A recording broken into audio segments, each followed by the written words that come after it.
I found out people wanted to consume long-form content on YouTube based on some survey I did. So I decided to stop doing skits on Instagram and concentrate on making short, long-form content on YouTube. Now, currently, I have 6 people I'm working with, fully employed, and those people are being paid from the YouTube revenue that I make. So make nobody sit here and tell you, say, YouTube doesn't pay. It actually pays and what. So this is my story. Now, during the pandemic, I started doing reaction videos for music. So I would pick a song that is trending and I'll comment on it. And I was using my phone. I have a Samsung Galaxy Note 9 or something like that. That is what I started creating long-form content on YouTube with. So with the people that come and ask you, yo, Sheldon, I am trying to start creating content on YouTube. What kind of camera? I don't have money, I don't have this and this and that. You don't need a Game of Thrones budget to shoot content in this country. Seriously, you need a phone. If the camera quality, if you can shoot 1080 on your phone, you are good to go. You need light and you need a space. That is all you need. So don't overthink the content creation stuff. You don't have to go and buy the canals and all those things if you don't have the budget. Start with what you can, start with your phone. I started editing my content about 10 minutes long content on my phone. Sometimes I use InShot, Viva Video. Of course, people were talking about the fact that the quality, they weren't feeling the quality and all those things. But you see, that didn't stop me, because even though I was shooting the content on my phone and editing it on my phone and putting it out there, I was getting 50,000 views, like I was averaging 50,000 views on a very small channel. So what I had to do was to be consistent at it. And with me, when Vanessa was talking about consistency, I was happy. There are people here, they release their content like this festival every year. They drop it like that. And sorry, it's sad. If you want to be a creator, unless you are doing it for fun, I always say you need to identify what you want to do with this thing. If you want to do it for fun, then you can be doing the once every year content releases. But if you want to choose this as a career path and you release content like you drop a video today, you have to chase you for another video, then that is not what you're supposed to be doing. Stick to the 9 to 6 job. Maybe that is where you want to you will shine. Because content creation with me, consistency brought me here. And within a space of like 6 months, I was able to move from 10,000 subscribers to 100,000 subscribers because of consistency. Now, the consistency you go do now, it come with people actually jabbing your way. There are times you put out the content and people come like, no, this is not it. You have people trying to move to your content, tell you, say, nah, this thing that you are doing, it is not right. And they criticize whatever you put out there. But at the end of the day, if you know what you want to achieve, you will continue doing it. I was with a phone, I was putting out about 4 videos in a day, and I was editing it on my phone. Sometimes you come to my room and my eyes saw me great. You understand? But at that point, I needed to build audience. I needed to build my platform. I needed to build the numbers to get to this point. So if you're a YouTuber here and you don't have consistency on your chat, then please stop. Giant. Compared to my phobia. So yes, you need to be consistent with what you do. Also, I have had conversations with a lot of creators, and it looks like they don't make data-driven decisions with their content. And that is something that is very bad. Now, when you go to your metrics, it is on Facebook, Instagram, everywhere, you see a lot of information about how your content is performing. Now, there are people here, they've never even opened, all they check is the revenue. Yes, people only open the metrics to check their revenue, not to look at where people are consuming their content from, the machines they are consuming their content from, the geographical locations and all those things. People don't do that. They open it and they are looking at the revenue. And if you don't make data-driven decisions with your content, that is going to be sad for you. With me, I know that when you look at my metrics, I know the peak time for people to consume my content is around 6, 7, 8. So I will shoot the content, schedule it at that time to be posted, and go to sleep. By the time I wake up, the content has engaged itself, because that is the time people are online to consume my content. So with this data and all those things, you would know about how your content is performing. I always tell people, content creation is more than just posting the video and going to sleep. We all can do that. I can just drop video. But you see, when you are starting this, you need to understand a lot. It is an art that you need to study. You need to understand metrics, platform dynamics. There are content that will do well on Twitter. You post it on Facebook, for instance, it's not going to do well.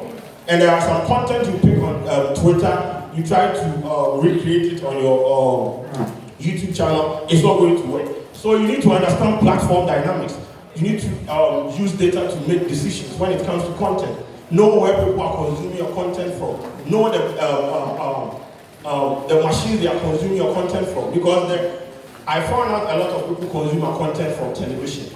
So if I'm doing logo placement for my video, I would know how to place it. So that when they open the content on a wider screen, you wouldn't have your logo pushed somewhere.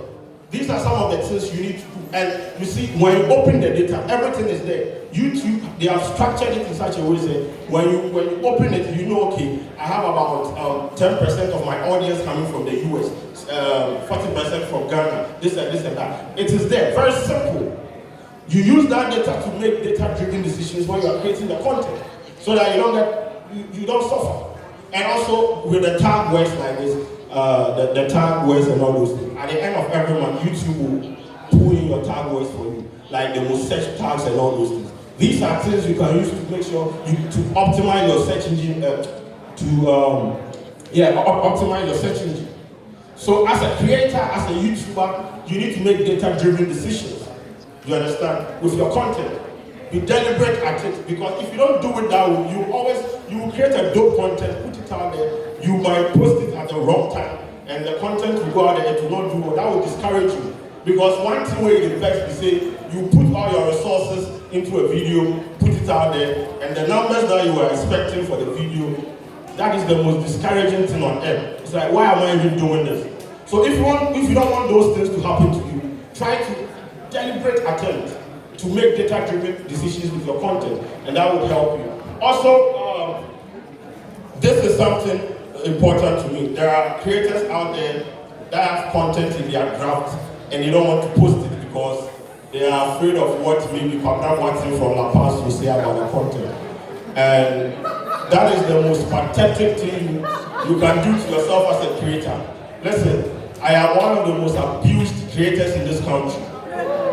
But that would deter me from creating content. I wake up and I put, you see, when I used to do skit on Instagram, people said I wasn't funny. They were right. I wasn't. I had to find what would work for me. And if I listened to what people had to say about my craft, I wouldn't be standing here. I wouldn't have 6 people working for me, you understand? This is what you are supposed to do. People will come, they will come criticize, people will come and drop like the most demeaning comments in your comment section. And you see, as a creator, it depends on how you treat some of these things. You are not going to tell me that because someone is going to insult my head, I'm not supposed to post content. Really? Are you crazy? Nah. You will come and insult me, I'll find ways and means to monetize the insult that you are even throwing at me. And that is what I do. People compare me to all sorts of things, you understand? Like, Kwadwo Sheldon, you look like the character from Apalaukwe, you look like the character from Angry Bear or something, you look like Shrek, you look like this. I will compile everything and make money out of it. You don't let what people are saying in the comment section get to you. Because the fact that you are putting your work in the public, it is occupational hazard. They are supposed to come for you. And so if you are going to listen to what people are saying and say, I have content, but I'm afraid to post it because someone really, so I should forego all the money I can make on YouTube because someone is going to say something demeaning about me in the comment section. Nah, it doesn't work that way. So you need to, and you see, there are some people out there, they don't have the mental fortitude to do all these things. If you put it out there and people move to you and you feel like talking to people and all those things, that will give you some form of closure. Feel free and do it. But personally, I feel like as a creator that you want to grow in the space that you are, you don't have to please, not even one. If the comment is, constructive enough to help your work move forward in life, that is okay. But there are some people, they are agenda boys. There are people that are for violence. They will come for you. It is part of the job. That shouldn't deter you from posting content. Because if you don't post it, you are not going to get anything. So I've seen people like they are afraid of what people will say. Really? How? They can't do what?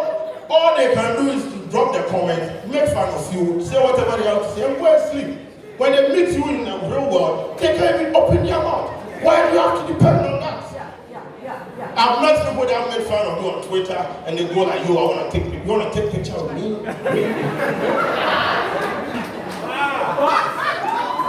You are not doing that to me. So, as I said, if you want to listen to people and create content, see, you don't go move.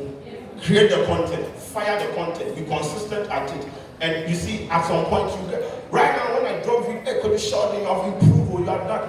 Bro, about a month ago, you people were dragging me in the gutters. They will come, your video quality, this and that. Because I didn't stop. When they said my video wasn't quality enough, I invested in camera. I invested in human resources. I had to bring in people on board to prove you that this person, this is my career path. And I'm not going to let you tell me, say, because of one or two things, I'm going to, because if I leave YouTube, I'll be unemployed. And I don't want to be another statistic in the system like, bro, the government should give me work. No, I am creating jobs for the government. That is what I'm talking about. So, make nobody, don't let anybody from any, if you don't know the person, don't listen to them. Because listen, it has gotten to a level where I am looking at expanding, going to other countries and all those things. I always tell people, if I listen to them, I wouldn't be here. I left OMG about 3 years ago. I've not worked for anyone. I've been able to make a living out of YouTube. And because of one comment, I should stop.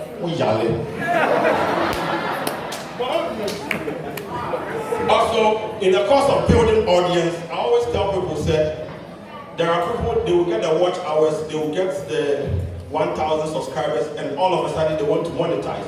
They want to put money on the platform. Now, this is how content works. There's something called value proposition. That is what you provide to your audience. Yes. Now, the value proposition determines your return on investment, you understand? So your ROIs. Now, if you start with the content creation with money, I want to make money. First of all, yes, you can make money off YouTube, but you need to build audience. It's like jab, then you hook. That is something Gary Vee said. You need to build audience, you need to build eyeballs, you need to build a community, you need to own the space. So you can define that as an influencer or something like that. Because if you don't build the audience, if you don't build the space, if you don't build the authority, and you start your content creation journey with just the money, at some point you don't know what to do.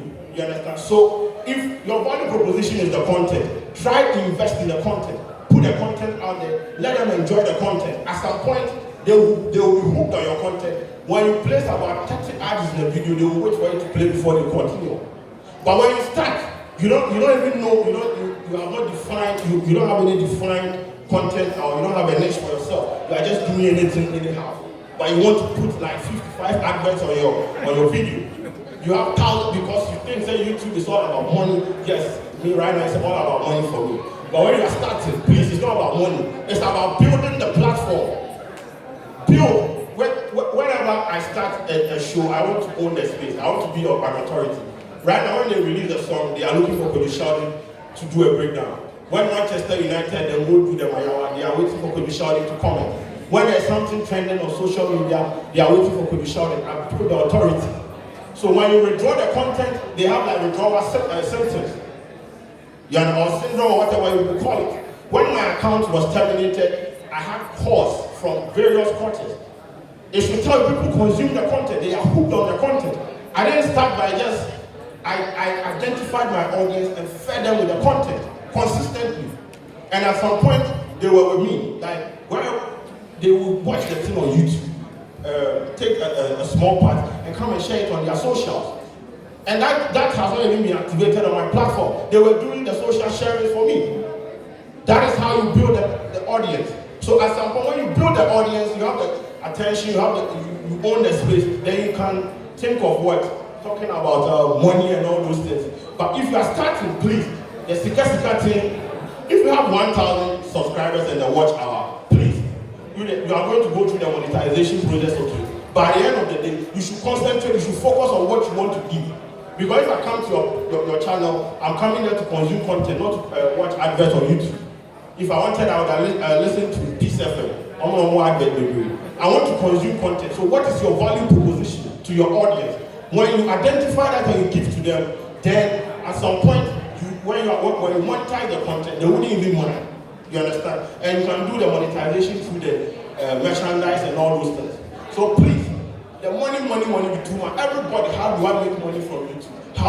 You can make money. By the end of the day, what are you providing to your audience? If you don't have it, you don't have money.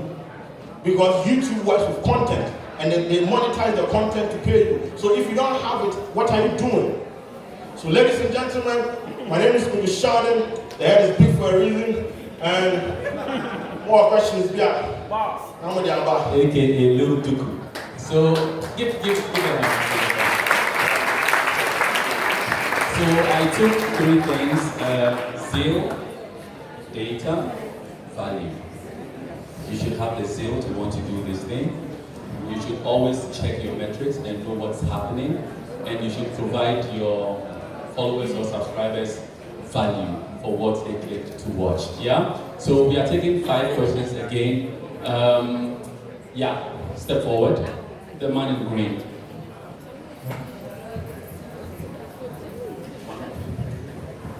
Okay, I think this comment thing is a problem to most of us, what people will say. And I've observed Delay's YouTube page for some time. She mutes her content. Exactly. Is it something you recommend you are worried about what people will say? Okay, so you know, Delay is an established name. Delay doesn't need engagement to boost or push his content in the news feed, you understand? You know, the engagement you get on a video will determine where the algorithm will push your video to. Delay has reached that level that she doesn't need that form of, no, once she drops the content, it is going to go on the trend list. So Delay, that is not her problem. You as an upcoming or emerging creator, you can't turn off your comment section. Because engagement will contribute to... Quiet, please. Guys. If you people don't keep quiet, we will guys fight in for the back, please. Please let us all respect ourselves and create content. Now, as an upcoming or emerging creator, you don't have to, when you mute the comment section, please, no. You have that 1,000 subscribers and you are muting like 3 people that will comment for you. It doesn't work that way. That is why I said that is delayed copy mechanism, because at where she did right now, she doesn't need the comment to even push her content into the newsfeed, you understand? Yeah. But you as an emerging creator, you need to allow people, you need to allow diverse opinions. See, when you go through WhatsApp, sometimes I will do a content, a Yawa body content. When you read the comments, bro, it's like people will come for you. So it depends on how, sometimes I don't even read the comments. I just dip. Because if you want to read it, you will be emotional. Where the whole day, you know, if you continue the play. So I wouldn't advise you to mute your comment section as a creator, emerging creator. Nice one. Okay, next question. Yeah, can you please share with us how come your YouTube account was terminated and how you resolved that? Okay, so, so one day, my account was terminated, and this is what happened. Someone hacked the account and started streaming unscrupulous content that is not in line with my platform.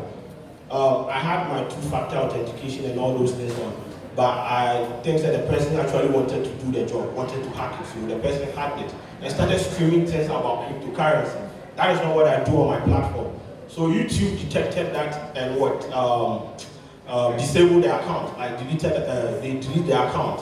So because the fault is not coming from, my end, no, I had to fill a form telling them what had happened to my account. And they told me to send my channel URL and all those things.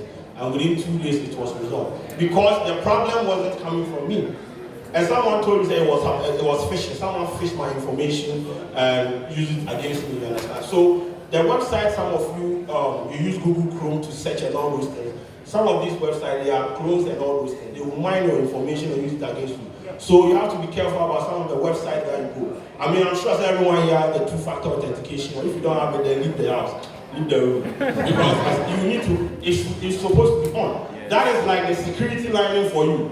The safest way to safeguard your platform. If you don't have it on, then you are doomed. But once again, you have to look at some of these things because at the end of the day, I felt like someone used my Google Chrome to search for some website and all those things, and they mined my information and used it against me. But once again, it wasn't for me, so I was able to get it back in like within 2 days and all those things. But then coming because it was, yes, I nearly died.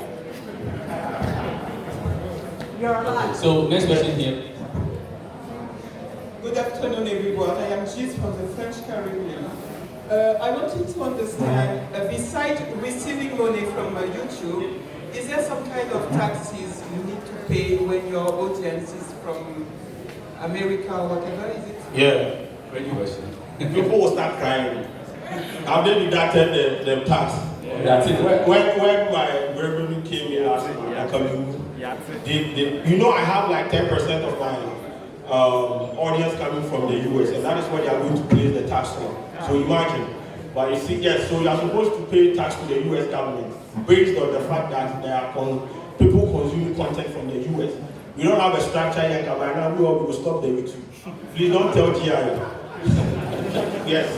If that's not, if you tell GI, then we will let this. Yes, so yes, there are taxes that you are supposed to pay, and you pay it. And they have structures over there that will deduct it. But when they send it from their end and they bring it here, I don't think our system here will tax you and all this. Please don't go and tell anyone. This is supposed to be a secret. Oh, Okay, so next question.